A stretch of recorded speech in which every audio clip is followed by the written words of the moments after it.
Olá, meninos e meninas, Sérgio Sherman aqui mais uma vez com o Old School Gymcast, falando sobre treinamento, nutrição, saúde física e mental, contando muitas histórias e lições de vida, sempre com convidados muito especiais. Vem com o tio.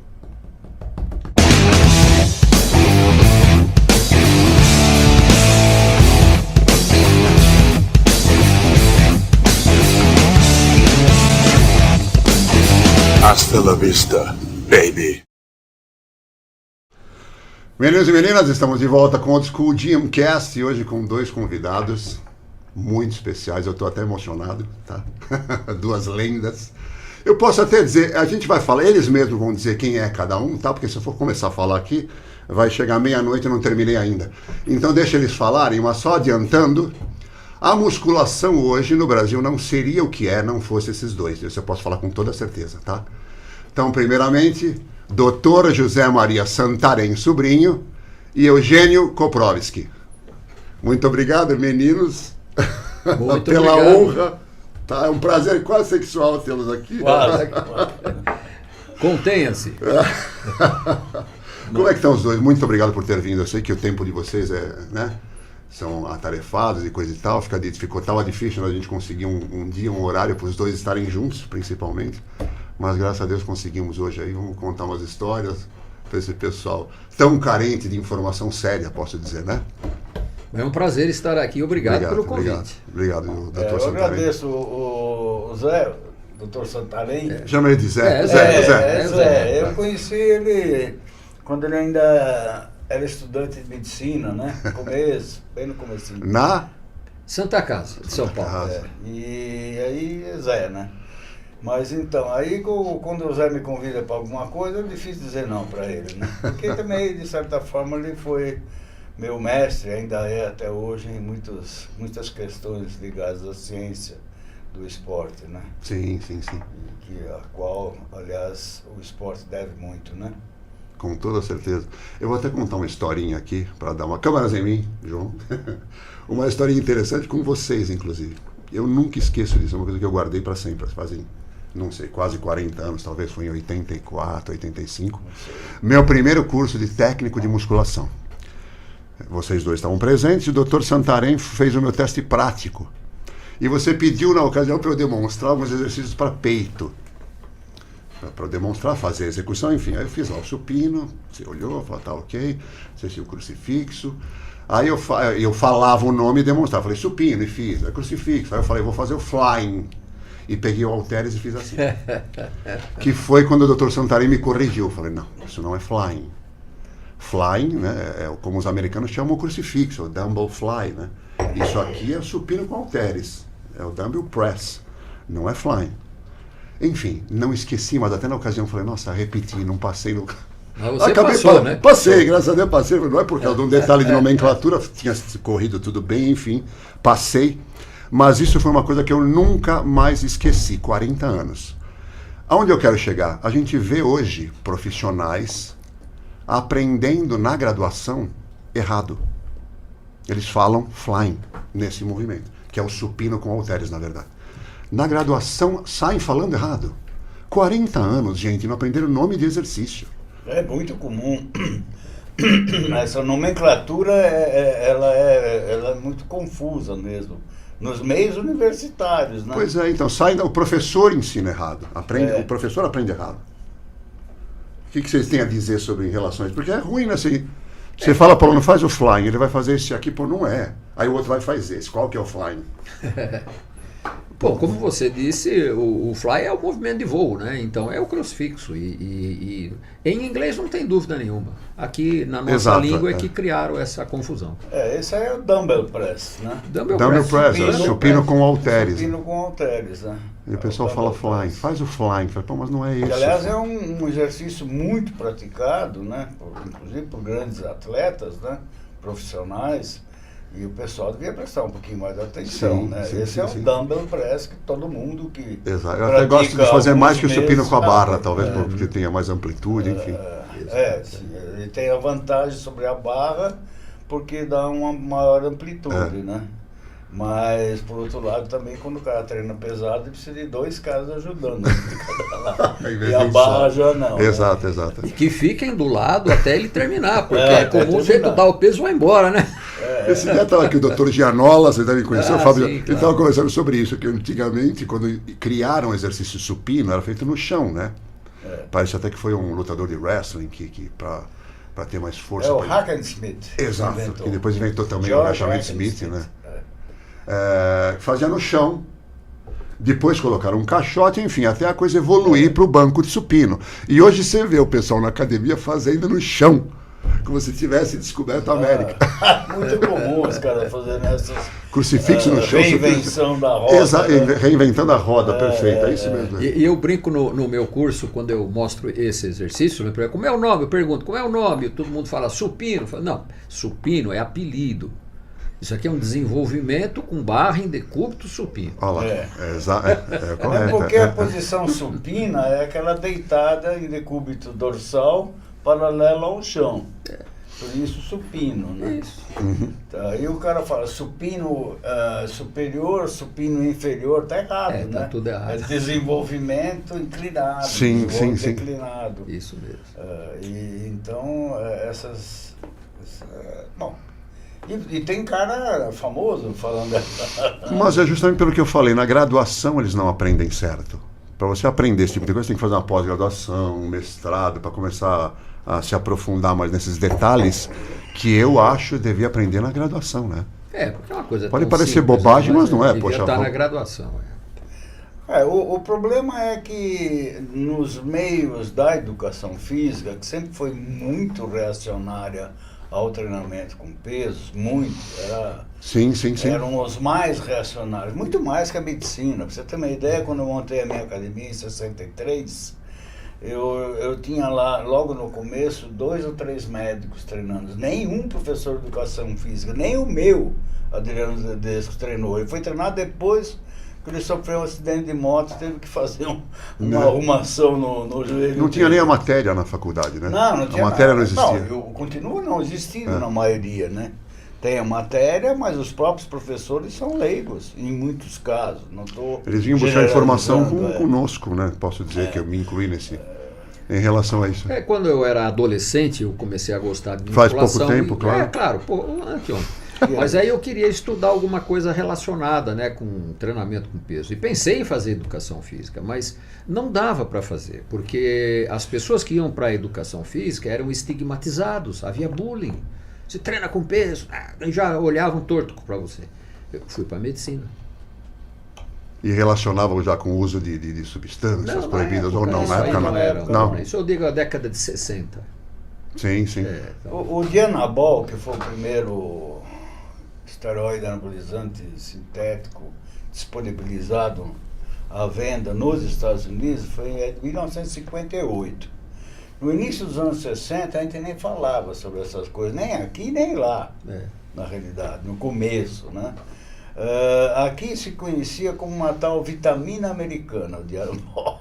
Muita gente experimentou, mas tomava um pouquinho, só a dose, né, recomendada na bula, que acho que era 2 ou 3 comprimidos por dia, coisa assim. Hoje os caras tomam um vidro inteiro. Imagina. E não fazia efeito nenhum, o cara largava, essa vitamina não funciona. Mas a gente não tinha essas rodinhas falando sobre as questões ligadas a hormônios, a farmacologia, vamos dizer assim, em geral, né? Se falava de treino e de comida, né? Que né, não for isso, vai ser o quê, né? E naquele tempo até se brincava. Como é que você treina? Pesado, né? E como é que você come? Comida. Tem até uma frase, inclusive foi o Alessandro que falou, do David Draper, que ele disse assim, quando começou essa coisa dos esteroides no meio competitivo, né? Falou, o anabolizante esteroide tornou os medíocres relevantes no meio. Porque até então, ou você tem uma genética, você treina forte e come direito, ou você não vai se sobressair no meio. Inventaram o esteroide e alguns ficaram com uma certa relevância, mesmo não tendo a genética, né, adequada. Enfim, é uma frase do David Draper. Vocês devem conhecer o David Draper. Opa, puxa vida. David Draper foi, inclusive, anos atrás, não muitos anos, mas uma década atrás, ele e o Bill Pearl davam uns cursos juntos, ambos. O Bill Pearl era mais velho que ele, né? Bill Pearl. É o Bill Pearl. O Bill Pearl. E o David Draper, o David Draper escreveu um livro sobre o pessoal da Costa Leste, eu esqueci o nome agora, eu li alguns trechos, que vale a pena, viu? Ele revela muita coisa interessante ali. O primeiro cara a receber um salário de uma empresa foi o Arnold Schwarzenegger. Como atleta. E o primeiro Mr. Olímpia não ganhou nem um centavo. Quem foi Larry Larry Scott. Scott. Que não era atleta do Wader, mas ali era atleta do Vice Gironda, né? O guru dos ferros. Mas eu ia comentar dos preconceitos da época, né, dos anos 60, né, e porque quem treinava com peso era mal visto, era por causa do desempenho físico. Imaginava-se que o treinamento com peso atrapalhava o desempenho físico em todas as modalidades. Aeróbico e tudo. Não, por exemplo, lutas, não atrapalha. Eu era nadador, adolescente, nadador, meu técnico não deixava treinar com pesos. Prejudicava a natação, atrapalhava. Então havia esse preconceito. Então quem era ligado em outras modalidades, não, mesmo em lutas, né? Agora, havia sempre aqueles práticos que viam que isso era bobagem. O Eugênio pode falar muito, porque ele era lutador. Mas nos meios acadêmicos se imaginava que atrapalhava o desempenho. Isso começou a ser desmistificado hoje pela ciência. Hoje, ciência, quando se fala... Vocês ajudaram muito a mudar essa... anos, né? O Dr. Santarém... Nos livros do Raul Mollet, que foi presidente do Comitê Olímpico Belga, ele escreveu 2 livros. Um deles era o Circuit Training e o Power Training, o outro. Ali tem o termo musculação. Ele era contrário ao bodybuilding, fisiculturismo, que ele falava como treinamento com pesos como um fim em si mesmo, no próprio corpo. Ele não gostava. Mas, enfim, é ele que incentivou muito o trabalho de pesos, de força, nas diversas modalidades olímpicas, inclusive saltos ornamentais, para ter firmeza e tal. E aí começou a desmistificar. Mas quando eu fiz, por exemplo, pugilismo com o Kid Joffre, pai do Ed Joffre, na Academia São Paulo, em cima tinha uma academia, se não me engano era Metropolitano. Não lembro. Você não tem nascido. O Éder eu conheci. Aí o pessoal era radicalmente contrário você não trabalhar com peso. Radicalmente. Você vai ficar lento, sem flexibilidade, exato. Vai tirar a flexibilidade, você vai ficar lento. Eu passei um pouco por isso. Eu fui preparador físico da Boxe em Brasil, do saudoso Edu Melo, né? Peter Venâncio, Pedro Otto, todo esse pessoal que preparava. E eram meio relutantes no início com peso. Eram relutantes em aceitar. Mas tem que ter força, tem que, poxa, como assim? Não, vai deixar eles duro, vai deixar lento, enfim. E foram relutantes um pouco no início. Isso permaneceu até mais ou menos recentemente. Ainda há quem pense assim. Por favor, São né? muito desatualizados. Assim, obviamente que tem que ser um treino adequado para a modalidade, mas deve treinar, né? Eu acho que a modalidade mais praticada no planeta hoje é o treinamento resistido. Acho assim. As estatísticas de 2022, no ano passado, portanto, né, do Ministério da Saúde, mostravam que a musculação era a segunda atividade mais praticada no país, no Brasil. Em primeiro, a caminhada, né? Aí depois, se você olhar com mais cuidado, se verificou que todos os pesquisados até quem caminha praticavam esportes faziam musculação, até quem caminha. Né? Como modalidade complementar, de repente. Hoje eu tenho na minha academia, e o Santarém tem isso há muitos anos, que trabalha nessa área, pessoas que estão na academia treinando com peso para poderem voltar a caminhar normalmente. Porque o que falta não é condicionamento aeróbico, como você acreditava, é condicionamento falta de força mesmo, né? cara fica fraco, não Que consegue para a andar. pessoa ter uma resistência aeróbica, tinha que fazer exercício aeróbico. O Cooper, A musculação não dava isso. O Então, Cooper cometeu a infâmia, né, entre aspas, de comparar saúde com performance aeróbica, né? Isso. Quer dizer, o cara Ele bem acabou condicionado assumindo. aerobicamente era um cara mais saudável, principalmente a nível de músculo cardiovascular, né? O que é bobagem, né? Não tem nada a ver condicionamento físico com saúde. Claro, Sim, bom sim. condicionamento é necessário, né? Mas grandes exponenciais de força, de resistência, não são necessários. Sim. Inclusive eu, fazendo até uma crítica, fisiculturista profissional hoje não é um indivíduo saudável, ao meu ver. Se utilizam muito de substâncias, né? Vamos dizer, ergogênicos, enfim. Sim. E você vê atleta aí tomando gramas e gramas de hormônio por semana e 12 mil calorias por dia de alimento. Isso não pode ser saudável isso. Você levar isso por muito tempo, eu não acredito ser uma coisa saudável. Estão sempre naquele limite, naquela linha tênue, né? Da saúde para não saúde. Estão sempre ali, ó. Mas, inclusive enfim. essas 12 mil calorias, que é realmente um absurdo, né? Muitas vezes provém do quê? De suplementação, Sim.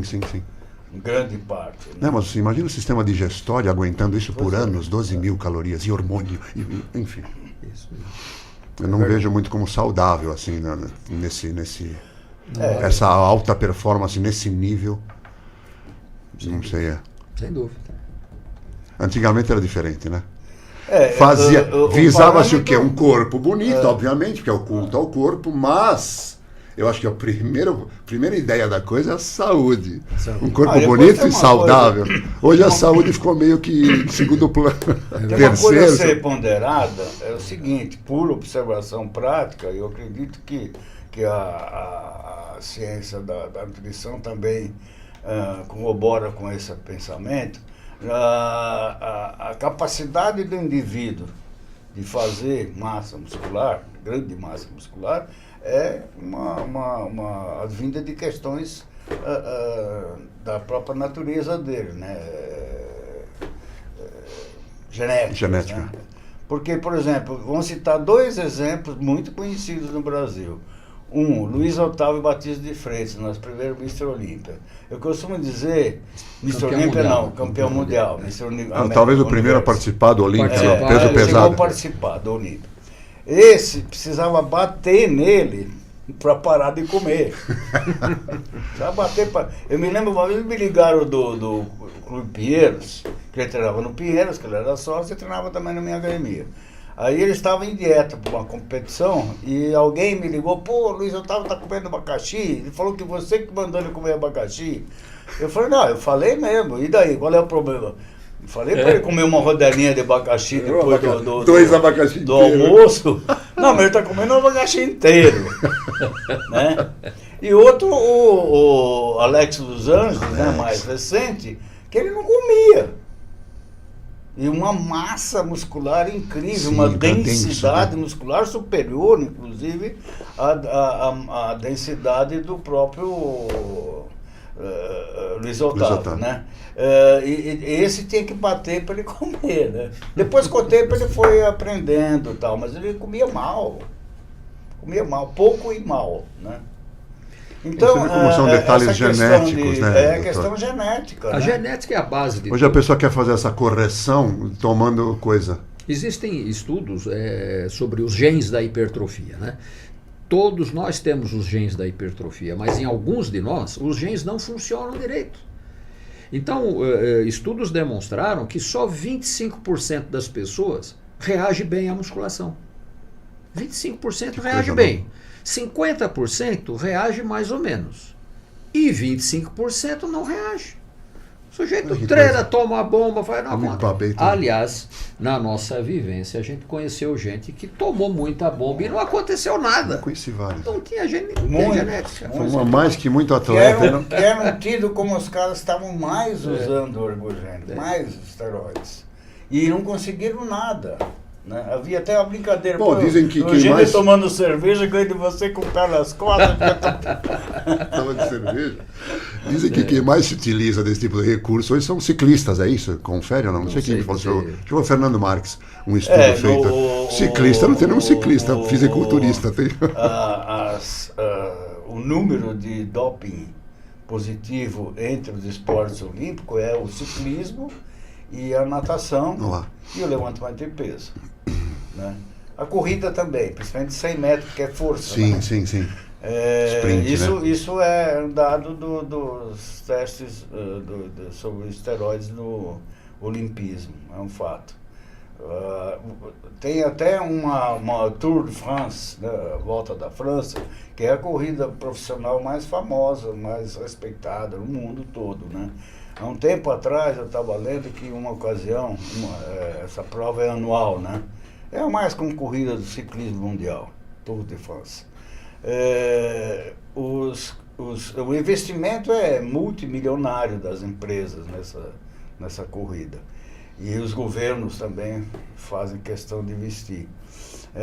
E resolveram fazer teste de antidoping em todos os principais corredores, pelo menos. Todos, sem exceção, foram pegos no doping. Deu doping positivo. Testosterona e esteroides. Aí queriam impedir a realização. Não deixaram. A organização não deixou. Não podia deixar, tá todo mundo usando, tá tão igual, né? Tão igual condição. Competiu todo mundo dopado, sem problema. Esse foi um dos escândalos, vários escândalos, né? Do negócio do antidoping, né? Continua existindo essas coisas. Né? Sim. O Ben Johnson foi outra vítima, né? Veio o Caudilho depois. Hoje acho que estão fazendo mais vista grossa, não? Tem muita vista grossa hoje em dia. Coisa localizada. Tem a gente que bate a gente que tem uma certa prática, bate o olho e vê, né? Claro. E o árbitro não. Mas enfim. Esse negócio do antidoping, outro dia estivemos assistindo um evento aí e também ouvimos umas bobagens dos responsáveis pelo antidoping, né? E essa coisa também é um pouco fantasiosa. Né? Se quiser falar, fica à vontade, tá? Aqui não tem filtro. Não. O que eu ia falar? Eu queria saber um pouquinho, eu e quem está nos assistindo, da história de vocês, assim, né?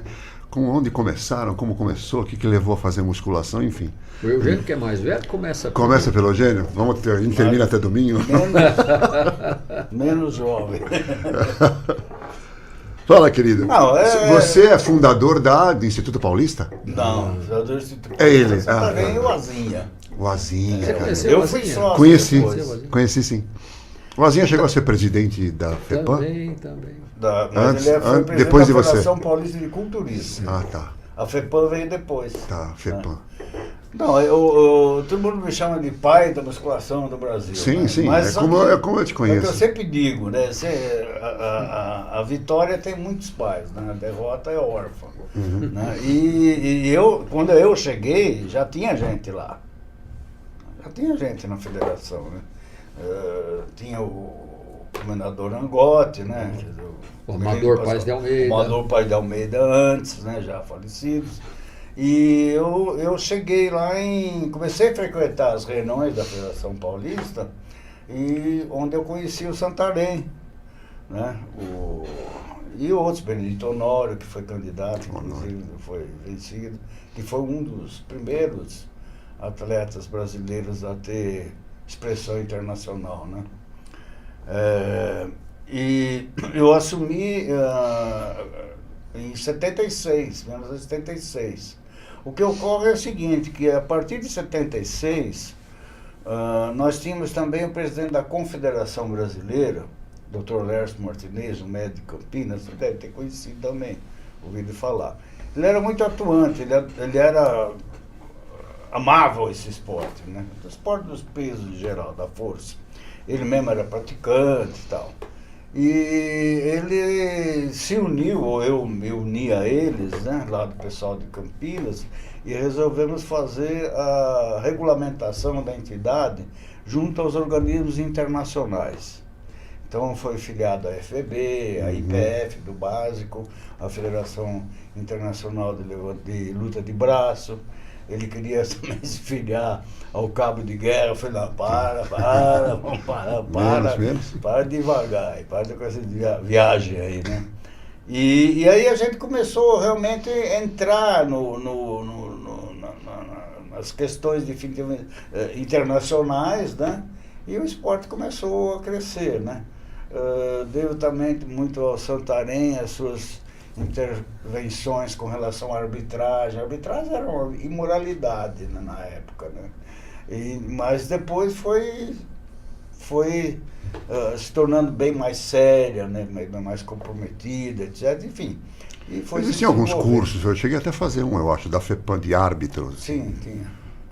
A FEPAM foi assim, quando eu, como presidente da Confederação Brasileira, no final dos anos... Sim, foi por um bom tempo, né, como presidente da Confederação. Duas gestões, dois períodos, de 3 anos cada um, na época, 6 anos. Confederação Brasileira de Fisiculturismo. Em 87, se não me engano, 87, começou esse movimento de realizar campeonatos de musculação em boates, em Ferdinho, casa noturna e tal. Que não era culturismo, era musculação. E aí surgiu a ideia de falar, pô, peraí, né? Então, quando eu consegui finalmente o termo musculação como propriedade de uso da Federação de Culturismo, foi aí que passei também o nome para a FEPAM, Federação Paulista de Musculação. De musculação, tá. Então isso aconteceu em 91, 92 mais ou menos. Não, minto. Quando eu reassumi a federação em 93, é que eu passei para a FEPAM. Então você está falando dos anos 90. Tá, É isso aí. Dos anos 90, aí era a FEPAM. E a FEPAM tornou-se uma potência nacional e internacional, né? Nos países da América do Sul se fala FEPAM, ninguém falava em confederação, era FEPAM. Né? Quando nós produzíamos a revista, essa revista ia para os Estados Unidos também, para a Inglaterra. Era musculação e fitness. Musculação, né? E fitness. Os caras não acreditavam que no início era distribuído gratuitamente, porque você tinha patrocínio, né? Anunciantes. Então os caras lá fora, nos Estados Unidos, não acreditavam que se fizesse uma revista daquela qualidade gráfica e conteúdo, com distribuição gratuita. Eu falei, imagina, isso não é possível. Olha aí. Um país... Só com os patrocínios, né? E não eram muitas empresas daquela época de suplemento, pelo menos, né? Não, o suplemento foi quem segurou por muitos anos a revista, né? E também tínhamos os cursos, né? Imagina, a gente fazia cursos com participação chegamos a participar, mais de 400 alunos assistindo um módulo, né? E com o Santarém à frente, né? No comando. Você foi atleta já também, né? De fisiculturismo, Eugênio? Eu? Atleta eu fisiculturista? Fui campeão paulistano em 75 e campeão num torneio que era disputado em Guaratinguetá, que era quase um brasileiro. Tá. Rio-São Paulo.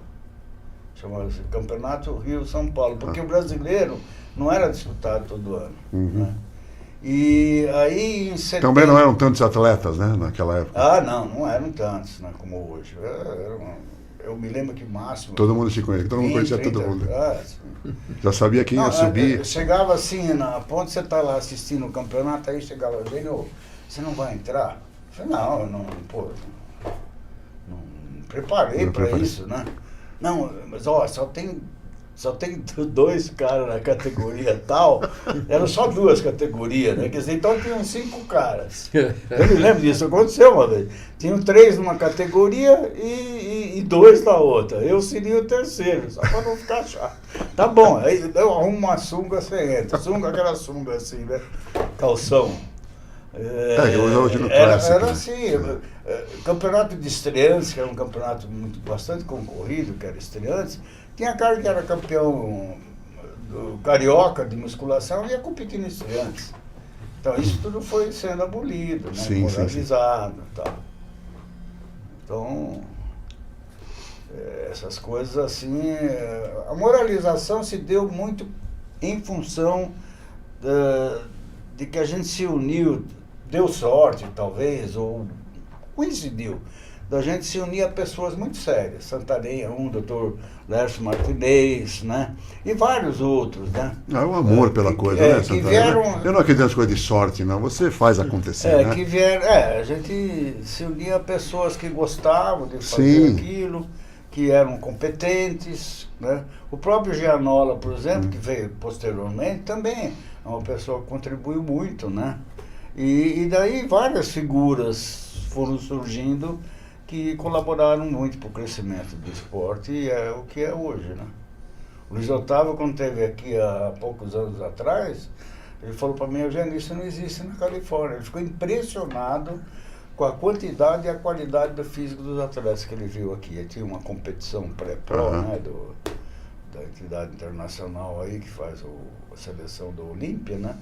NPC. Que é Acho que é NPC hoje. NPC. Isso, NPC. E ele falou: se eu tivesse esse nível naquela época, nunca que eu ia para os Estados Unidos. Olha só. E ele mora lá, ele trabalha lá. Ele mas na época, né? O Camões falou aqui várias vezes, falou: para nós a referência naquela época era o Luiz Otávio. O Luiz Otávio é o cara onde todo mundo quer chegar, assim. É o cara que conseguiu ir para a América, subir no palco do Olímpia. Até então era um sonho distante para todos os atletas aqui no Brasil, né? E a academia? Você teve uma academia que tem até hoje? Tem até hoje. Eu montei no dia 15 de abril de 63. Que é um ícone até hoje a academia. Até hoje. Mas eu mudei dos anos para cá, eu mudei um pouco o foco. Qual o nome da academia? Espartaco. Espartaco. Meu Deus. Espartaco. Não foi em função do filme Espartaco com Kirk Douglas, né, que foi aquele lá atrás, né? Foi em função de um livro que eu li. Aliás, eu li 2 livros. Espartaco, né? Um deles é uma história romanceada, como foi o filme. O livro era melhor, embora o filme tivesse sido grandioso, né? E tinha um que analisava a questão sobre o aspecto político, social e econômico de Roma naquela época, né? E muito me impressionou uma frase final no livro. Eu falei: eu vou chamar minha academia de Espartaco. Esse cara é legal. Esse cara é legal. Mas existia o ginásio Esparta, né? Esparta também Esparta é uma cidade da antiga Grécia, né? E o Espartaco era um gladiador. Na Moca tem a Esparta. A Moca do Jorjão falecido. Jorge Heliníacas. Era na Moca, na roda. Jorge Heliníacas também, no início, ele participou bastante ativamente com a gente. Ele era bem mais velho, mas ele participou dos cursos, trouxe muita gente para fazer os cursos lá. E era engraçado que eu era moleque, passava na porta, tava lá, ginástica masculina. Ginástica masculina. Você coloca hoje numa academia ginástica masculina, ninguém vai entrar. Que isso? Que coisa estranha, não? Muito legal. Santarém, um pouco da tua história agora, vamos lá. Começou na musculação? Eu comecei com 16 anos. Eu era nadador, né? Aí no inverno fazia musculação, quer dizer, treinava com peso. Musculação não existia esse nome. Treinava com peso. Aí fiquei gostando, né? E aí parei de nadar e fiquei treinando com peso. Aí eu comecei a treinar no ginásio York, no centro de São Paulo, do Oswaldo Pereira Júnior, Oswaldão, que fazia luta livre com o nome de Marcos Vinícius na época. Oswaldão. Oswaldão era uma figura. Era uma figura. Aí eu comecei a treinar lá. É uma curiosidade, na academia do Oswaldão, o sujeito entrava lá para treinar e ele mostrava um livro com foto de atletas da época, né? Reg Parker, Bill Peary e outros, né? Aí dizia: como é que você quer ficar? Aí o sujeito escolhia lá, né? Aí, dependendo da escolha, ele dava um treino diferente para aquela ficar daquele jeito. Aquele cara. Aquele cara. Então era isso aí, né? Foi essa época aí que eu comecei a treinar. Aí comecei a me interessar pelo assunto e havia os preconceitos com relação ao desempenho físico, mas com relação à saúde também. Musculação fazia mal para tudo, quer dizer, treinamento com peso fazia mal para tudo. Mal para o coração, não deixava crescer. Não deixava crescer. Machucava as articulações. Bom, então, e a gente não via nada na prática, né? A gente conversava com gente mais velha. Eu comecei, sem querer interromper, desculpa, guarda onde você estava para ele continuar. Sim. Eu comecei a treinar, eu aumentei 3 centímetros. Eu comecei a treinar, não era tão jovem, tinha, sei lá, uns 22 anos já. cresci 3 centímetros depois que eu comecei a treinar. Então, Como uma coisa que estimula o teu metabolismo e vai fazer você não crescer? Como que é isso? pois diziam Mas, isso enfim. na época. Não, tem gente que acredita nisso hoje. Até hoje pensam isso. Mas justamente, como a gente tinha a vivência prática e conversando com gente mais experiente, a gente via que isso era mito. Eu me interessei em estudar isso e fui fazer medicina. Então todo o meu curso bacana. foi voltado para estudar exercício com peso. Poxa, desde aquele tempo, Desde aquele Santarém. tempo. Toda a faculdade eu fiz com foco no exercício com peso. Vamos chamar de musculação, porque hoje é o que todo mundo usa esse termo, né? Mas aí até a especialidade, né? Eu escolhi a fisiatria, que é a especialidade que estuda exercício terapêutico, né? Então sempre trabalhei com isso. Fiz reumatologia, que é uma atividade clínica, né, das dores e tal, que se trata da melhor maneira com exercícios. Então é o que eu faço até hoje, exercício terapêutico. E você foi consultor científico da IFBB, alguma coisa assim? Não. Estou falando bobagem? Eu fui presidente da América do Sul da IFBB. Para a América do Sul. Um ano, até brigar com o São Paulo. Eu lembro disso, tem alguma coisa a ver com a IFBB. Porque na época a nossa confederação era afiliada à IFBB, né? Era a Federação Internacional que mais atuante na época, né? Quando o Dr. Laércio fez a filiação, tal, consultou todo mundo e foi para a IFBB.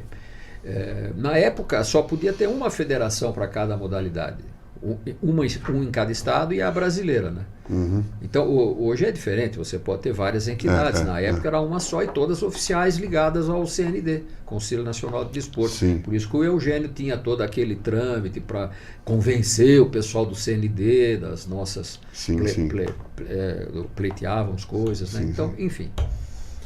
Bom, e daí? E daí o quê? O SECAF, me fala do SECAF. O SECAF. Bom, você foi fundador, é isso? Você criou o SECAF? Eu, numa ocasião, tive uma empresa, numa ocasião, alguns anos atrás, sei lá, 10, 15 anos, ou mais um pouco, a gente vai ficando velho, vai perdendo a noção. Né? Eu tinha uma empresa que terceirizava serviço de avaliação física para as academias.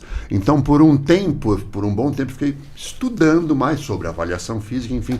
E o SECAF me ajudou bastante com isso, viu? Pois é, o SECAF, mas não fazia noção que você tinha alguma coisa a ver com o SECAF? O SECAF foi uma ideia minha e do professor Wilson Jacó, que hoje é o professor titular de geriatria da Faculdade de Medicina da USP.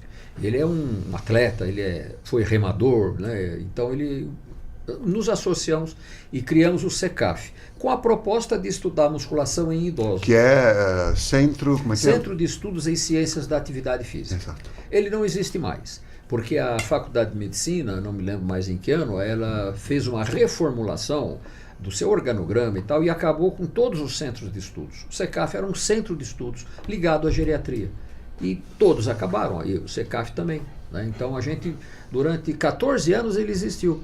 E nós fizemos muitos trabalhos, muitas teses, mestrado, doutorado, foram realizados no SECAF. Agora, o SECAF foi criado em 95.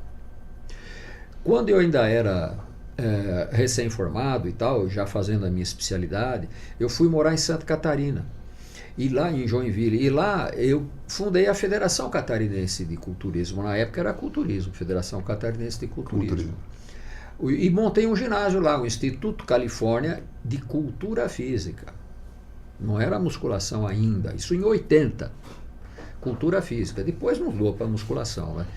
E eu vivi lá algum tempo, fizemos muitas amizades, né? Conhecemos lá o Fernando de Carvalho Rocha, que era um veterano muito respeitado na época. Quando eu voltei para São Paulo, ele assumiu a Federação Catarinense. Na época o Eugênio já era presidente da Confederação Brasileira, então eles trabalharam muito juntos. O Eugênio na Brasileira e o Fernando Rocha na Catarinense. E eu fui o primeiro presidente, né? Fundei a federação. Quando eu voltei para São Paulo, aí da parte do esporte eu me associei ao Eugênio e começamos a trabalhar na Confederação Brasileira. Fizemos cursos técnicos em praticamente todos os estados brasileiros, né? Quase todos, praticamente.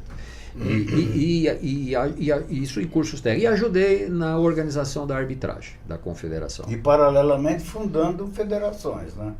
Nós chegamos a ter 23 federações de fato e de direito. Só éramos superados pelo tênis de mesa. Olha isso.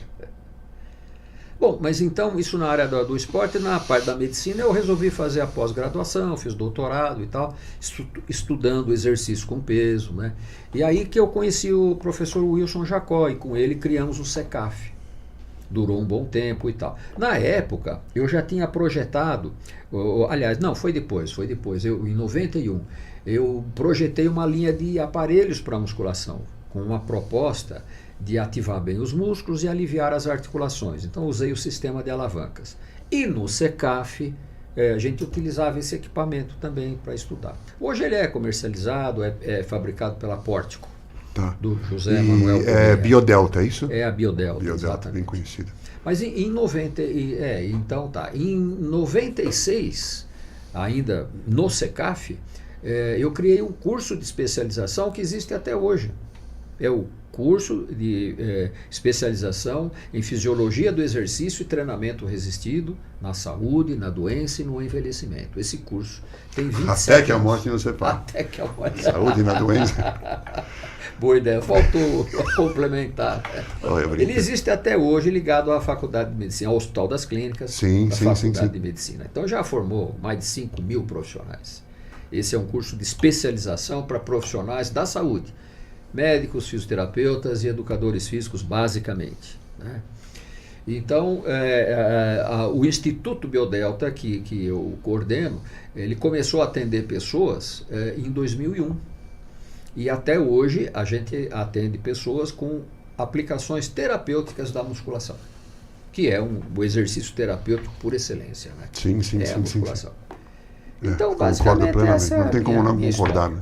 É a minha história. Inclusive a musculação para idoso, terceira idade, enfim, acho que hoje é a melhor atividade. Coisa, sem Eu dúvida. diria Não, a única. Né? A única atividade. Até no sentido fisiológico, né? De promover aí respostas metabólico-hormonais interessantes, produção de testosterona, gente, tudo mais, enfim. Hoje é praticamente um consenso de que a atividade chamada popularmente musculação, treinamento resistido, é a única atividade realmente importante e eficaz para idosos, né? Isso a gente vê todos os dias nas academias que trabalham com esse público, como é o caso da minha, por exemplo, né? Então, por quê? Porque dois fatores importantes para a perda de qualidade de vida que acomete o idoso mais rapidamente é a falta da flexibilidade articular e a falta da força, que diminui com a perda da massa muscular. Quando ele vai fazer musculação, ele retoma, readquire grande parte desses dois componentes, né? Flexibilidade e força. E ele volta a ter uma atividade praticamente normal. Eu vou até citar um exemplo. Meu pai, com 85 anos, hoje infelizmente foi acometido pelo Covid, enfim, está acamado. Mas antes disso acontecer, 84, 85, fazia musculação. Passei lá uma sériezinha para ele, ia 3 vezes na semana na academia. Ele ia andando, nós moramos na Moca, não sei se você conhece a Moca. Ele ia de uma rua até o Juventus, Clube Atlético Juventus, dá uns 4 quilômetros, ele ia andando. No Juventus ele jogava bola no time dos Coroa e voltava andando, aos 84, 85. Beleza.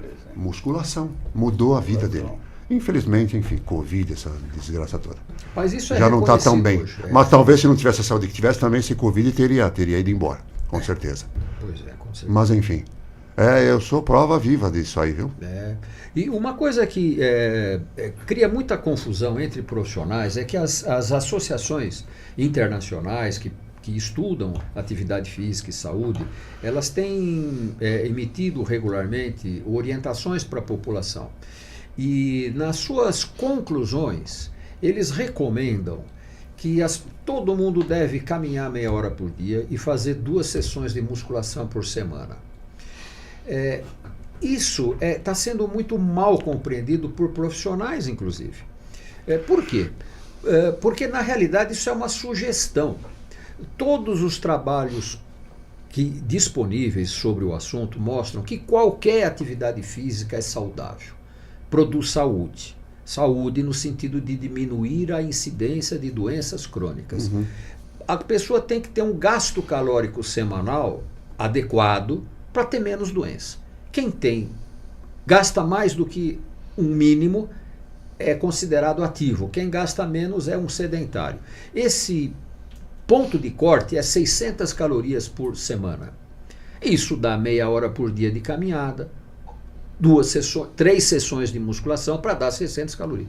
Mas por que o pessoal sugere que as pessoas caminhem meia hora e façam 2 vezes por semana de musculação? Porque muita gente não sabe fazer nada de atividade física. Não teve essa formação. São sedentários, né? E quando o médico diz, olha, você tem que fazer exercício, ele não sabe fazer. Aí tem uma sugestão, você sabe andar? Sabe, então anda. Meia hora por dia, sabe andar, andar mais ou menos. Não custa nada, né? Você vai caminhar meia hora, você sabe andar, vai andar. Só que tem uma coisa, não deixa de fazer musculação, porque caminhar só não resolve. Ajuda a não ter doenças, mas não preserva a qualidade de vida, que é que o Eugênio estava falando, principalmente força e flexibilidade.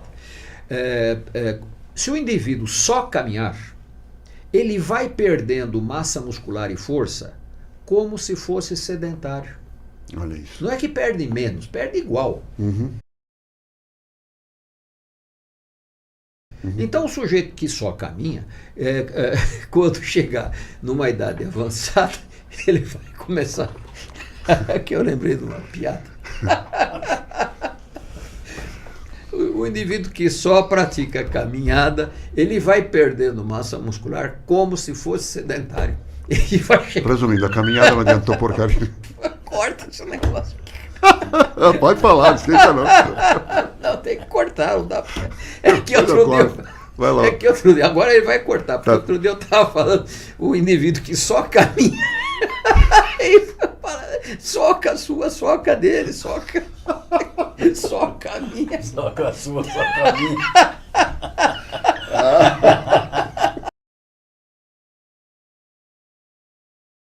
Meninos e meninas. Peraí, pode ir.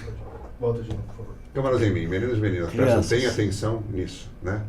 Aumentando a sua estatura, ao contrário de muitos, o que muitos achavam, alguns ainda acham, a musculação faz sua estatura aumentar. O que você tem a dizer sobre isso, meu querido Eugênio? Na prática, né? Se tinha essa visão, né? Alguns ainda têm. Musculação, meu filho não vai crescer. Quem tinha menos de 18 anos não podia fazer exercício com peso porque não ia crescer. Por quê? Segundo o professor de educação física meu, na época, o peso empurra para baixo e o cara cresce para cima, ele não vai crescer. Mas exatamente as forças compressivas são benéficas, você sabe isso hoje. Sim. A gente sabia por observação. E a observação por exemplo, a minha academia em 1963, 15 de abril, quando eu montei, eu já comecei desde o primeiro dia a fazer fichas biométricas, né? Então, tem várias situações, inclusive o coelho cresceu alguns centímetros. O Hermes Coelho, não é o bicho, não é um amigo nosso. O Ricardo, por exemplo, que eu me lembro agora de memória, ele tinha 1,67 m quando entrou na academia. Desenvolveu um belo de um físico. Mas o mais impressionante na ficha biométrica dele constava que depois de um ano ele estava com 1,73 m. Caramba, ou seja, ele cresceu 6 centímetros. 6 centímetros, com qual idade? Quantos anos ele tinha? O mais impressionante de todos foi um tal de Albino. Albino era um outro. O Albino era um irmão de um atleta, um português muito forte, o cara. Mas o Albino, o irmão dele, era franziníssimo. Ele já tinha 19 anos, tinha 47 quilos de peso. Caramba, corporal. Sério. E tinha 1,63 m de altura. Olha, era magrelíssimo, né? Pois esse cara não chegou a 1,69 m de altura e pesar 70 quilos e fazer supino com 100 quilos. Foram 6 quilos também, 6. Então, fazer um estudo aí. 6 deve ser um número. Pode ser. Não, 7 é o cabalístico, 6 não é. Mas os caras cresciam assim, realmente 2, 3 centímetros. É comum, né? Você acelera o seu metabolismo, né? Você passa a se alimentar melhor, você passa a dormir melhor, né? E você passa a fazer da atividade física um processo quase que diário da sua vida. Então, só pode trazer benefício para a saúde. né? É claro. Porque nessa época você ia ficar impotente sexualmente, né? A mulher ia ficar masculinizada e o homem afeminado. Quer dizer, sabe, mas isso era um conceito. A musculatura cresce e o Bilal diminui. Você ia ter As hérnia ideias, eu de via isso, disco. Nossa. E fora o fato de você ser inábil, totalmente incapaz para qualquer outra atividade física, como jogar futebol, fazer luta, etc. Né? E desde cedo, desde que eu comecei a treinar atletas de luta, que eu fiz lutas antes, várias, né? Todos eles eu punha para fazer exercício com peso, contrariando as normas da época. E todos eles tiveram sucesso, inclusive no pugilismo. Os caras faziam coisa, não, eu vou na academia do Eugênio pular corda. Mentira, ele ia puxar ferro. Né? Mentia O Éder que falava isso. Os caras iam para a academia do Eugênio, iam puxar ferro, eu sei disso. Que ele era contra também. O Éder Joffre. Poxa, mas é força de fibra de contração rápida, não? Explosão. Como não fazer? Sim, por observação, tudo que a ciência documenta hoje, vem documentando há décadas, a gente já sabia por observação prática. Sim. Né? Você via. O José perguntou uma vez, onde estão os anões que não cresceram porque levantaram peso quando eram crianças, adolescentes? Talvez no Porto de Santos levantando sacos, né? Mas vocês me fizeram lembrar uma história da época da academia onde eu comecei, lá do ginásio York, né? Era o Oswaldão, ele não perdia uma piada, perdia aluno, mas piada não.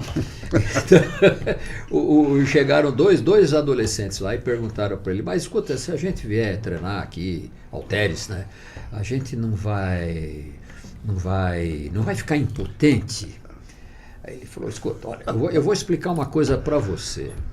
Você vai ficar forte, bonito, todo mundo vai querer ser seu amigo, vai ser o centro das atenções. Se o Bilal der para fazer xixi, tá bom. Oswaldão. Oswaldão, eu sei. Não, mas tem amores, essas coisas corriam solto na academia. Na ginástica olímpica você ouvia muito também, né? Aquelas atletas pequenininhas. Olha, a ginástica olímpica deixa elas pequenininhas. Tomam muito hormônio, não cresce. Não, tem que jogar. Poxa, elas basquete. já são baixinhas, é genético. O basquete faz crescer. E o basquete é uma faz crescer. imposição do esporte, né? Exato, é o contrário, né? O esporte escolheu o atleta e não o contrário. Exatamente. Foi pro basquete porque já era grande. Exatamente. Claro, Que coisa, né? Hoje já se sabe isso, mas ainda tem gente que é meio O relutante. interessante sobre basquete é que eu acompanhei durante muitos anos o basquete. Nunca joguei basquete, joguei vôlei, voleibol, mas assim, a nível de brincadeira, né? Mas eu sempre tive uma atenção aos jogadores de basquete. Então eu lembro do tempo da seleção brasileira, tinha um tal de Mosquito, que o cara tinha 1,70 m e pouco, estatura mediana. Para basquete, né? Não era tão Hoje alto. era um anão, né? Seria um anão lá correndo. E o cara era bom, né? Eu lembro dele. Lembro, o Mosquito era da seleção brasileira, o cara era fazedor de cesta. Ele era, seria hoje um anão, né? Mas eu observei o seguinte, a estatura e o peso dos caras, naquela época, né? Eu era muito focado nisso, né? A relação entre altura e peso. Então, naquela época, a estatura média dos jogadores de basquete no Brasil eram tipo 1,85 m, eram altos, 1,90 m, raramente o cara com mais de 1,90 m. E pesavam assim 70 e poucos quilos e tal. Pega os jogadores hoje, mesmo da seleção brasileira, 2 metros, 100 e poucos quilos. Exato. Né? Quer dizer, puseram músculo nos caras. Os caras puseram músculo. Pra quê? Com certeza. Pô, é que você falou, né? Explosão, velocidade, tudo isso é força. É força. É levantar peso. Potência. O cara ia ficar impotente, mas primeiro, fisicamente ficar potente. Pelo menos você está bonito e tal. Mas retomando aquela questão de que as associações de saúde recomendam caminhada e 2 sessões de musculação, né? Isso foi assimilado por muitos profissionais como uma regra. Todo mundo tem que caminhar meia hora por dia. E vocês não imaginam como a gente é comum no consultório médico nós atendermos pessoas angustiadas, porque os seus médicos disseram que elas têm que caminhar e elas não conseguem caminhar. tem dor no pé, tem dor no joelho, dor na coluna, dor no coração, eu não consigo caminhar. O meu cardiologista falou que Então, eu tenho muito que bom caminhar meia hora por dia. Eu falei, mas não consigo caminhar. Como é que eu faço? Eu falei, não faz. Eu falei, isso é só uma sugestão. É uma sugestão, se você não sabe o que fazer, vai caminhar. Mas mesmo assim não deixa de fazer musculação. Agora você pode fazer qualquer outra atividade física que gaste calorias, que contrai os músculos, você vai ter saúde. Agora, você vai evitar doenças com qualquer tipo de atividade física, mas se você quer preservar a tua aptidão para a vida diária, que a gente chama de funcionalidade, né? Aptidão para fazer os esforços da vida diária, você tem que fazer musculação. Porque você vai preservar e ganhar aquilo que é importante para você viver bem, qualidade de vida. Então, se o indivíduo apenas pratica caminhadas, ele vai perdendo massa muscular como se fosse sedentário. Não é que perde menos, perde igual. Então, o sujeito pratica a caminhada, não faz mais nada. Quando ele tiver com idade avançada, pode ser que ele não consiga levantar da cadeira para caminhar. Então é importantíssimo. É reconhecido isso. Zé, explica a questão das miocinas. Essa é muito importante. Muito importante. Porque hoje se entende que a atividade física, que é a contração muscular, ela produz saúde, basicamente porque quando você contrai o músculo, você produz substâncias que vão agir no corpo todo e são estimulantes de muitas funções do organismo. Uma delas as miocinas têm efeito anti-inflamatório. Quando o indivíduo é sedentário, surgem substâncias no organismo que produzem um grau de inflamação basal. O sedentário é um sujeito meio inflamado. Ele tem inflamação basal nas artérias. Isso leva a doenças, principalmente a aterosclerose, que é a base de muitas doenças cardiovasculares, né? A aterosclerose. Quando o sujeito tem atividade física, ele produz substâncias anti-inflamatórias. O músculo produz miocinas. As miocinas são anti-inflamatórias. Baixa o grau de inflamação. Então, a aterosclerose é muito menos provável nas pessoas ativas. E, consequentemente, as doenças cardiovasculares. Mas não é só isso, em todos os setores do organismo. Então, hoje, câncer está relacionado com inatividade física, Alzheimer, uma porção de outras situações, o próprio diabetes, né? Então, a hipertensão, doenças crônicas que levam à morte, assim, a longo prazo, né? Então, a atividade física é recomendada hoje, principalmente por isso. Agora, atividade física, contração muscular, não importa qual tipo. Agora, qual atividade física é mais eficiente, pelo menos assim, em termos práticos, para produzir miocina? É o exercício com peso, é a musculação. E com a grande vantagem, você adapta mesmo para quem tem limitações articulares. Eu dei o exemplo de gente que não consegue caminhar, mas consegue fazer musculação, porque é adaptada para a situação dele. Então, musculação se adapta para qualquer um e a pessoa tem os benefícios da contração muscular, ou seja, promove saúde. A gente pega muito aluno, às vezes, na academia com problema na coluna, tem uma protusão, tem uma hérnia de disco. Você tem limitações, mas não está impossibilitado de treinar. Claro. Vamos adequar o treino para... A pessoa usa às vezes como desculpa, né? Minhas costas doem, não posso fazer. Porra, deve. É só adaptar. Deve. Agora, o profissional tem que saber adaptar. Sim, claro, exatamente. No caso de uma crise aguda de dor, tem que repousar, tomar medicação. Mas, fora isso... Você tem a história de uma, não sei se a sua irmã, sua mãe, Dona Maria, que começou a treinar com 30 anos. Com 80 começou a treinar. Minha mãe começou a treinar. É sua mãe ou sua irmã? Não lembro. Era minha mãe.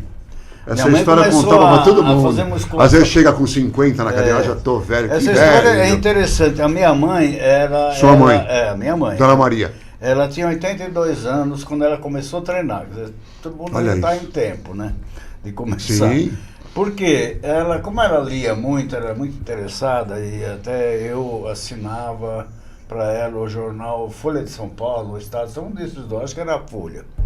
E um dia surgiu uma matéria, eu também lia, né? Surgiu uma matéria de várias páginas na Folha, da doutora Fiatarone, que foi uma das pioneiras americanas, né? Na pesquisa do treinamento de resistido, né? Musculação, para pessoas, mulheres idosas. E a mulher que mais teve benefícios, que melhor se respondeu depois do período de estudo, foi uma senhora de mais de 90 anos. Inclusive lá se comentou, na época, que aquela senhora, se tivesse feito atividade física na sua juventude, ela seria uma grande atleta. Porque ela conseguiu ganhar, além de recuperar, ela conseguiu ganhar massa muscular, com mais de 90 anos. Aí eu falei para minha mãe, ó, você anda meio debilitada, que a minha mãe veio da roça, né? Então, acostumada, né? Ela estava caindo, ela estava meio frágil, ela caía, 82 anos e tal. E é perigoso, né? Fratura e tal. Sim. Aí ela falou assim, ela leu a matéria, aí ela chegou para mim e falou, ó, Jenny, segunda-feira vou na academia com você. Aí eu preparei o ambiente, né? Porque minha mãe morreu com 101 anos, né? Preparei o ambiente porque na época, quando ela começou, ela já morreu há mais de uns 20 anos, acho. Não sei, essas coisas... Esse negócio de tempo é complicado. Mas eu preparei o ambiente na academia pelo seguinte, nós tínhamos 3 senhores que treinavam lá, por volta de 40 anos de idade, 40 e pouquinho, que eram fiscais da prefeitura, que eram os velhinhos transviados. Agora, eu apareço com uma anciã de 82 anos na academia, o que os caras iam falar, né? Então eu falei, atenção, turma, blá. Vou trazer minha mãe, preparar o ambiente. E ela treinou até os 97 anos. Olha isso. Até os 97 anos. Aumentou bem a massa muscular, a força, tudo? Ela fazia leg press inclinado com 120 quilos. Foi entrevistada várias vezes pela televisão. Olha que exemplo, cara. Nunca mais caiu.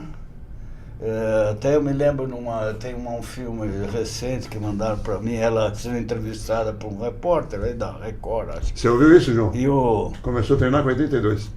E o repórter quis ajudar ela a levantar do leg press, porque o leg press estava no chão. Aí ele ficou meio sem graça, porque ela levantou rapidinho sozinha, né? Ele falou, não precisa, né?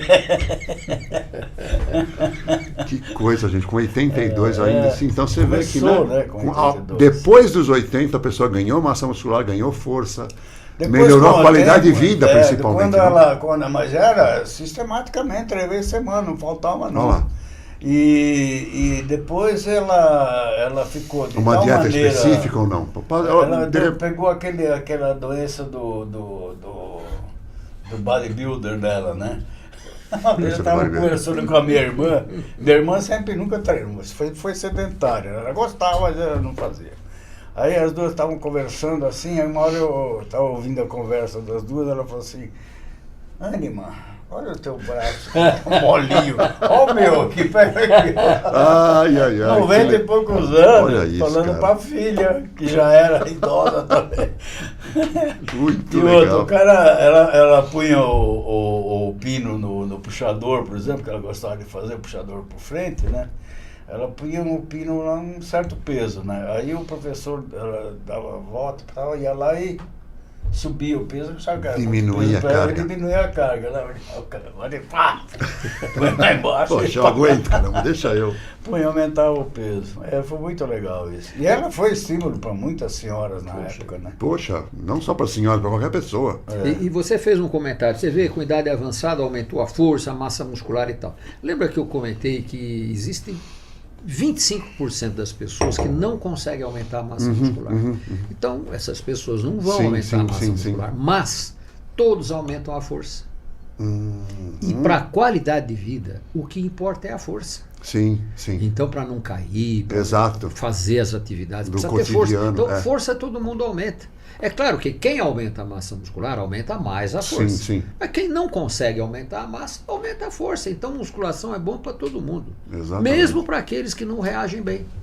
E vamos lembrar também que esses 25% que reagem bem, né, bem entre aspas, né, porque os caras que viram grandes atletas a top olímpia são muito menos ainda, né? Isso não é conhecido, mas certamente é um percentual muito pequeno da população que tem condição genética de subir num palco para ser campeão. Fenômeno. E né? outra, e uma coisa que tem que deixar bem claro para a população em geral, principalmente a população leiga, né? É que os esteroides anabolizantes não fazem nenhum milagre, né? Nós conhecemos várias pessoas jovens, fortes, que se alimentavam bem, que treinavam pesado e não conseguiram fazer massa muscular por mais de usar grandes quantidades de esteroides anabolizantes. Muitos ficaram com problemas de saúde até. E eram físicos, não digo ridículos, mas físicos assim, normais, né? Normais. Chamava muita atenção pela enquanto quantidade. muitos outros, por observação, isso, não usavam nada de esteroide, ou muito pouco se usavam, e eram excepcionalmente mais fortes e maiores, né? Então, vários exemplos disso. Tem cara que nem sabia o que era. Eu me lembro de um cara que era pizzaiolo, e treinou muitos anos na academia. Ele ia para a academia quando fechava a pizzaria, mais ou menos 9h30 da noite, fechava 10h30 da noite. Ele trazia uma pizza e 2 cervejas. Então ele comia aquela pizza e tomava 2 cervejas. Era o pré-treino. Era o cara mais forte da academia. Era muito forte, um pernambucano, um bração. Esse cara nem sabia o que era anabolismo. Eles falaram anabolismo, ele disse, não sabia o que era. E outro dia, Eugênio, nós estávamos até conversando sobre atletas do passado, quando a gente ainda era jovem, né, da década de 60. Competiam sem droga e eram excelentes físicos, né? Você lembrou, vamos lembrar dos nomes? Um deles é aquele de São Caetano, que era motorista de táxi. O Braz Antônio da Silva. Braz Antônio da Silva foi Mr. Brasil. Mr. Brasil. Não tomava nada. E Não outro, usou nada. Outro era o Adão Siríaco. Adão Augusto Siríaco. Treinava Grande físico, onde eu também foi treinava. campeão brasileiro. Excelente. Ele comia arroz com feijão, era... Uma vez o Azinha perguntou para ele, Adão, bração, né? Um negão musculoso, né? Puta físico bonito, grande. Adão, o que você come, hein? Ah, tomate. Gosto muito de tomate. Gosto muito de tomate. Ele nem sabia dessas coisas, sabe? Não passava pela cabeça. Treinava dele. forte, com vontade e comia bem, né? Mas tinha uma predisposição genética única, né? Genética é tudo, né? É isso aí. O francês, né? O Maurice Pocor, né? O francês é aquele que morreu há pouco tempo? Isso, esse mesmo. Francês. Foi E um físico incrível. Foi um grande atleta. Ele comia sanduíche de pão com diamante negro enfiado dentro. Assim. Era o Pãozinho. Pão com chocolate. X-bico. X-bico. Realmente ele fazia isso, porque a gente comia, o pré-treino nosso era um pãozinho, né, uma bisnaguinha de pão, abria um espaço assim, enfiava uma banana lá dentro e comia aquilo, era o pré-treino, né? Mas ele preferia colocar um diamante negro. Tinha pão de Eu falei gordura. com a doutora Tânia, que era nutricionista, né? Eu falei do X-bico, né, que era o pão com banana, ela deu risada e falou, mas esse é um excelente pré-treino. Ótimo. Exatamente. Ótimo esse pré-treino. E o pós-treino do Adão Siríaco era pastel com caldo de cana. O Adão Siríaco, no dia que ele ganhou o Campeonato Brasileiro, foi lá no Nordeste, o Afonso falou que ele comeu, antes da competição, uma feijoada. Para dar energia, mas isso é a natureza do cara. Você não vai, pois é. Por exemplo, você não Não vai é qualquer comer, um que... você não vai treinar tomando cerveja e comendo pizza para ficar forte. Isso era o cara, né? Exato. E também não vai comer uma não é feijoada referência. no dia do campeonato, né? Eu conheci um sujeito que treinava comendo banana. O treino todo Nossa, ele no comia Roldan, um eu monte comecei de a treinar no banana. ginásio Roldan, na São João Caipira. Roldan. Eu via muito isso. Né? Levava aquelas pencas de banana. Isso, Era uma série, ia uma banana. comer, Cada série uma banana. Dá puta energia. Porra, mas né, terminou cada série uma banana, que acabou treino com 50 bananas. Tinha essas manias. A gente ouvia cada uma. Do chá de cavalinho, olha isso. Cada dia vinha um com uma loucura. Diz que o segredo dos americanos era o chá de cavalinha. Não sei nem se o americano sabe que isso é chá de cavalinha. O que é isso? É uma erva cavalinha. Faz chá de... Aí os caras no dia seguinte, garrafa de Coca-Cola cheia do chá de cavalinho, todo mundo bebendo aquela Mas porra. o mais engraçado, na academia do Eugênio, o pessoal tinha mania de pedir para tomar clara de ovo, né? Clara de ovo. Batia clara de ovo, porque a gema engorda, tem gordura, né? Clara é bom, proteína boa. Clara de ovo com suco laranja. Suco de laranja. Aí conta, Eu já ouvi o que isso também. aconteceu? Aí surgiu? eu falei pra menina que tomava conta da lanchonete lá, falei, escuta, o que você faz com as gemas de ovos? Porque é um pecado jogar comida fora, né? Eu falei, jogo fora. Não faz isso não. Faz o seguinte, vai juntando, põe na geladeira, e quando juntar uma certa quantidade, isso era rápido, né? Porque era dúzia de ovos por dia, né? Você faz uns quindim. Um abraço. Você sabe fazer quindim? Sei, claro. Baiano, né? Aí ela fazia quindim, a turma comia. Aqueles que tomavam só a clara, depois comiam o quindim. Quer dizer, sabe? De ovo com suco de laranja e um quindim. Porque houve uma época que a clara, a gema nem tinha proteína, o que é mentira. Olha, né? imagina, tem Uma mais boa tem. A clara tem, em média, 4 gramas e a gema tem 3 gramas. mais Mas a gema tem uma gordura, mas é uma gordura boa. Boa, Bom, sim, né, todas tal. as vitaminas, tudo na gema. Então, haviam aqueles que batiam caracu com ovo inteiro, né? Um fiz jogava a muito. casca também.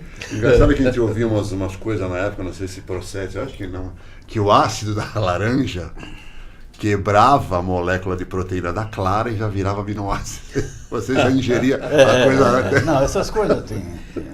Que legal. E era moda, todo mundo com a clara e com o suco de laranja. Que O coisa. francês que saiu com essa. Tinha uns caras que na academia que comiam muita daquela proteína da base de soja e flatavam, né? Uba. Aí era um problema, né? Um monte de cara. Albumina tinha esse problema. Albumina. Aí o francês saiu o seguinte, ó. Segura, porque isso é proteína. Solta não, segura. Francês era E o francês tem uma Figura oração, né? também. Fisicão. Sim. Segura, porque você vai ver só, dá uma melhora. E os caras começaram a segurar.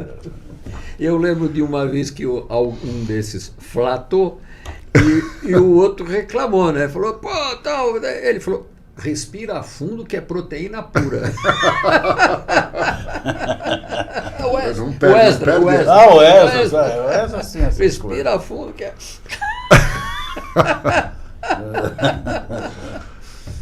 Mas olha, foi divertida essa vida, não? Opa! Tô achando Tá sendo, bom. tá sendo. Não, tá sendo. Não, Você abriu uma academia também em São Paulo, Quando eu Santarém. voltei de Joinville, lá eu fiz o Instituto Califórnia, né? E voltei aí o Instituto Paulista, eu e o Azinha. Instituto Paulista, Azinha. Depois muito o conhecido. Eugênio É que era Tudo. A na Meca da Sumaré? musculação durante Foi uns a anos. Meca. Na Sumaré? Isso, no Sumaré. O Afonso Bovero. Afonso Bovero. Eu estava com o Deco esses dias aqui, o Renato Capuano, ele estava Sei. comentando isso. Tivemos, Até hoje, foi alguns anos lá de bastante... Uma meca, que a grande maioria dos atletas na época conhecidos, treinavam Até lá. o Luiz Otávio, que tinha uma academia, Ah lá. que era lá em... como é que chamava? Lá na Teodoro Sampaio. Esqueci o nome da academia dele, mas ele ia treinar no Instituto Paulista. Que era o macaquinho. símbolo era o macaquinho. Era o macaquinho. O pessoal falava, vou treinar na academia do macaquinho. Fernando Marques está com esse macaquinho agora. É mesmo, é? Ele pediu, a gente fez a autorização. Entendi. E ele disse que vai montar um centro. Aliás, o Instituto Paulista ele vai reabrir. Renascer Nossa, que o legal. Instituto Puxa, Paulista de muito Musculação. legal seria, hein? Com o macaquinho. Sim, tem que ser, claro. Naquela época, a maioria das pessoas que treinavam musculação era com objetivos de desenvolver massa muscular mesmo, né? Força, né? Mas nem tanto, é mais massa muscular mesmo. O objetivo era esse. Não se via alguém lá treinando por questões de saúde. Tinha, mas era muito raro, né?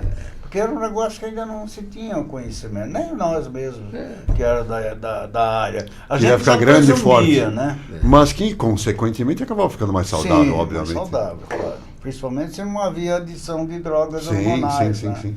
Como hoje é comum. O cara, antes de você passar o programa de treino, quer saber qual é o programa de bomba. O que eu vou tomar? É lamentável. É né? triste isso. Não dá chance para o organismo reagir naturalmente primeiro, Sim, aprender a sim, treinar, né?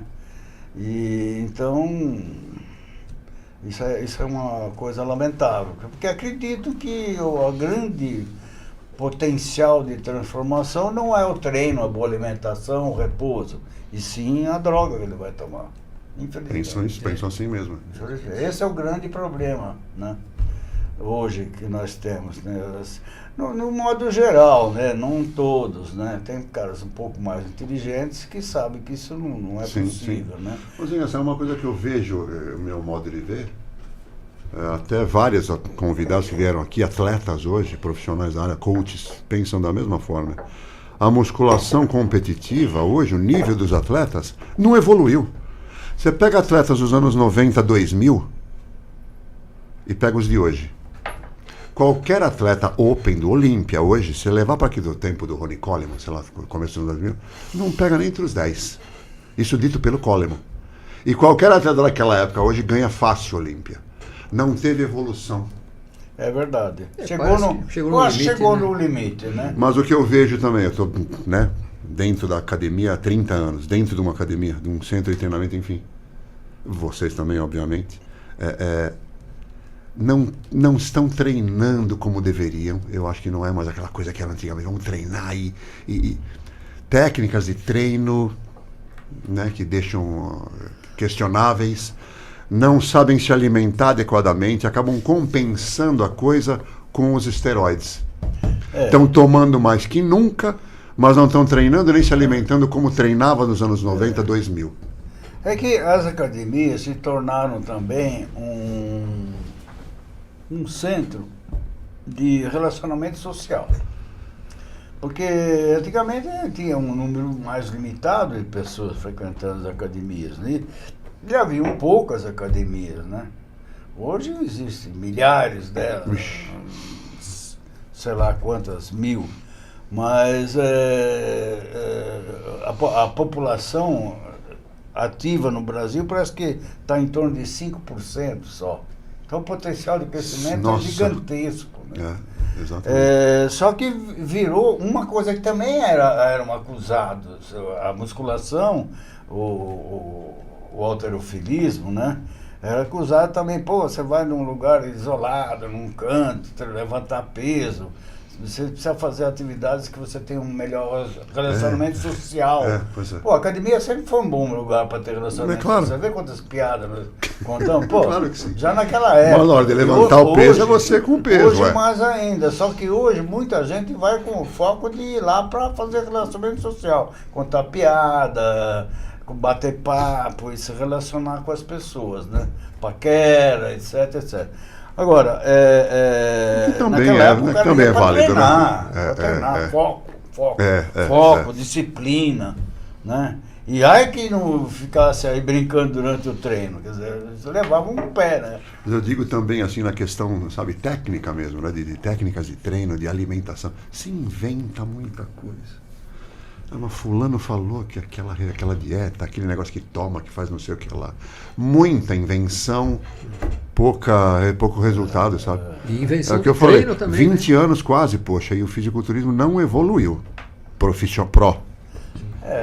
Como eu digo, atletas dos anos 2000, do começo dos anos 2000, dando pau em atleta de hoje, pô, alguma coisa está errada. Né? O pessoal fala muito na qualidade dos físicos dos anos 90, 2000. E aí eu concordo Jean-Pierre Fuchs, Samir Banu, como chama aquele outro que era sérvio? Um monte deles, que nem ganharam o Olímpia, né? Alguns nem ganharam o Olímpia e têm físicos melhores. Enormes, densos, com condicionamento, com físico definido. E não usava metade do que se usa hoje, não tinha pré-treino, pós-treino, intratreino, nada disso tinha na época. Intratreino, o que você me diz disso hoje? Eu não entendo nada disso. Não, um suplemento que você toma durante o treino. Entendi. Bom, as empresas de suplementação... Qualquer coisa que você ingerir, você não vai usar agora ela, né? Vieram para... Estou tomando durante o treino...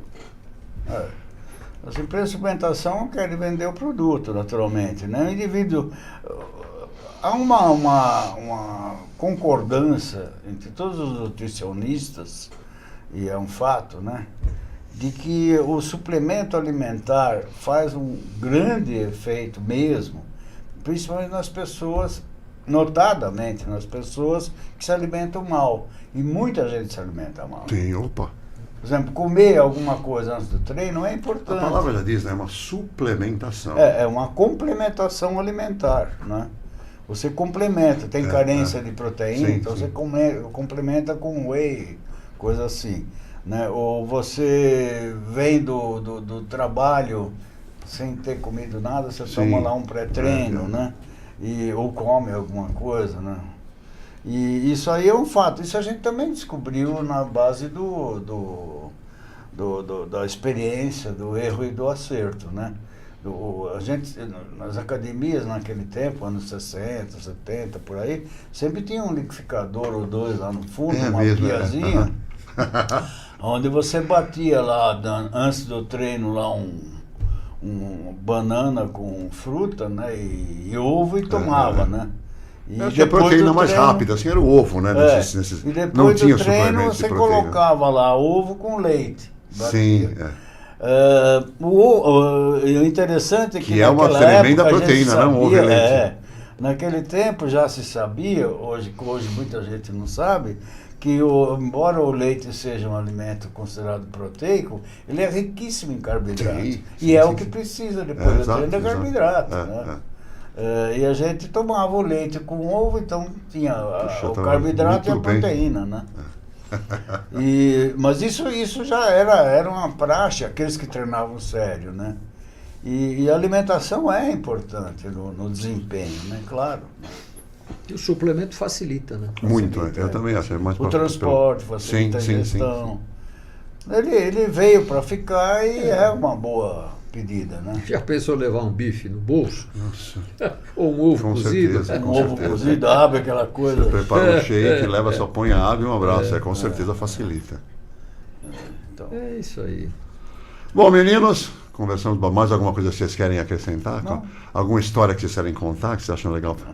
Querem deixar alguma mensagem para esses jovens atletas de hoje? Alguma coisa? A câmera de vocês é aquela ali, ó. Quer deixar alguma mensagem? Eu acho algum que, curso de vocês que está para acontecer, sei lá? Bom, o nosso curso de especialização é sempre bom divulgar, porque muitos Sim, profissionais a gente podem deixa, se depois você me interessar. passa o link, a gente deixa na descrição também. É um curso do vídeo. Tem aula aos sábados a cada 15 dias, então relativamente como fácil. é o curso mesmo? a pessoa se Repete pra organizar. gente, É doutor. Fisiologia do Exercício e Treinamento Resistido na saúde, na doença e no envelhecimento. Então é um Todo curso, mundo tinha que fazer, não, Eugênio? é um Esse curso de musculação Todo profissional tem que fazer. com foco na saúde. eu acho que é No envelhecimento. fundamental. O Eugênio dá aula nesse curso. Olha lá, que legal. Dá aula nesse curso. Eu falo sobre musculação. Claro. Sim. Quer dizer, sobre a história, a evolução Sim.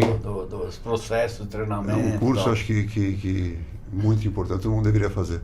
Mas você falou em mensagem, quer dizer, que as pessoas que estão nos escutando são praticantes de musculação. Sim. Algo que a gente precisa retomar é descobrir o prazer do treinamento.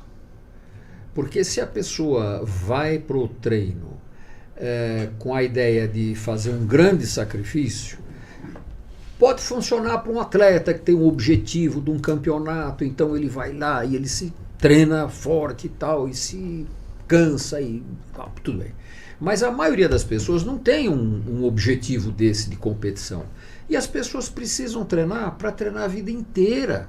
Então é preciso encontrar o prazer do treinamento. E o prazer do treinamento... Musculação é uma atividade para a vida toda, podemos dizer. Para a vida toda. E a saúde vai agradecer. Agradecer. Né? Mas precisa ser agradável. Se a pessoa fizer um treino que alguém disse que é muito eficiente, mas não for agradável, ele não vai fazer por muito tempo. Então tem que ser um treino agradável. E olha, você mexeu em peso, você está tendo resultado. Você Muito empurrou o peso, você descansa, come bem. Não importa muito o que você faz. Tem que treinar, mas de preferência de um jeito agradável. Que te faça bem em todos os sentidos. E partindo desse raciocínio, eu gostaria de deixar uma mensagem aqui para os profissionais da área, né? Porque hoje as academias, né, é o local que mais congrega profissionais da área da educação física, né? Exatamente a área que é contra, né? E hoje Foi, né? Foi agora contra. não. Estão se adequando, mais, estão se adequando. Estão se adequando. Os profissionais que trabalham nas academias devem ter em conta isso que o Santarém falou.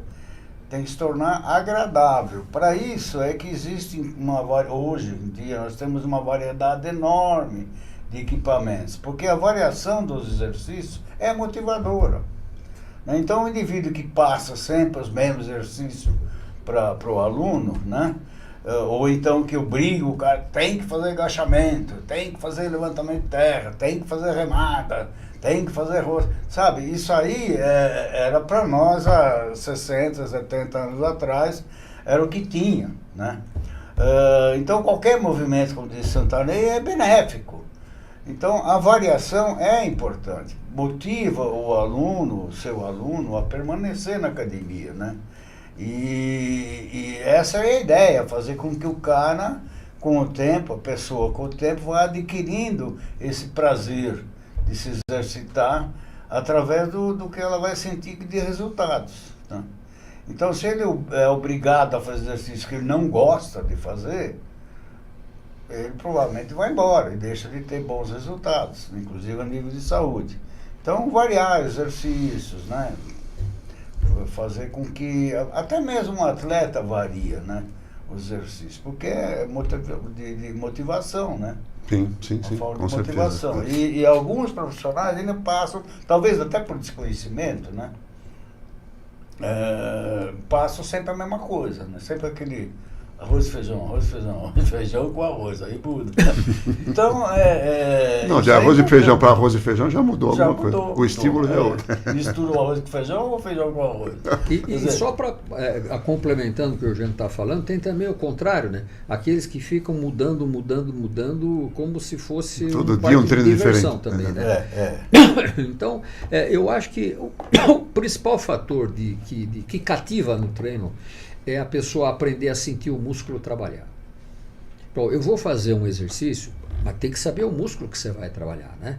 Para quem é da musculação, isso é óbvio, mas tem gente que pratica musculação e fala aquele que empurra, aquele que puxa, aquele que levanta, não sabe o músculo que está trabalhando. Então, se a pessoa aprender que ela vai trabalhar com um determinado exercício, um determinado músculo, que ela tem que sentir o músculo trabalhar na hora, que no dia seguinte ela tem que sentir uma dorzinha naquele músculo, ela vai aprendendo a gostar da musculação. É aprendendo a conhecer o seu corpo através da musculação. A consciência corporal e vai gostar. Exatamente. Agora tem aquelas expressões, agora vai e esmaga. Esmaga. Né? E depois também, seguindo esse pensamento de Santarém, você tem um tempo para desenvolver a técnica de cada exercício, né? Exatamente. Não é de cara que você vai querer que o cara já comece a fazer com perfeição o movimento. Tem atleta preparado hoje treinando com a técnica errada. É comum ver. Mas, enfim. E sentir o músculo sendo treinado, né? Ou sendo contraído, isso é um fator importantíssimo. Não só para desenvolver o gosto pela prática, mas também no sentido de resultado.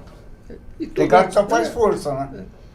Só faz força, não treina, faz força. E o atleta, ou o competidor, ou o cara aficionado, ele sabe isso, é o que traz o prazer para ele, é treinar um determinado músculo, né? Sentir o músculo, puxa, olha, pegou, não pegou. Agora, o sujeito que vai para lá e não sabe nem qual é o músculo, ele não vai gostar de musculação. Não. Tem gente que não gosta. Aí você pergunta, por que você não gosta? É monótono. Tem que empurrar e contar até 10.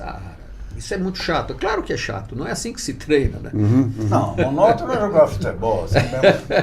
Sempre 11 caras contra 11, correndo atrás de uma bola.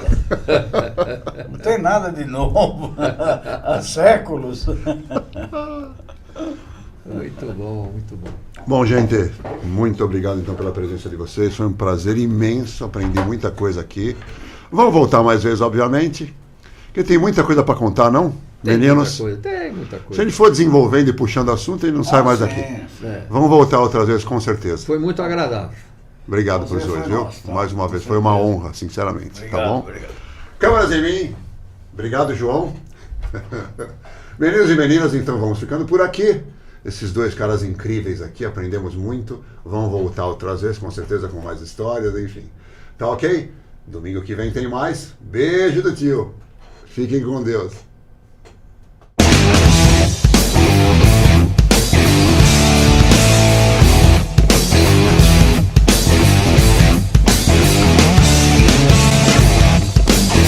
Hasta la vista, baby.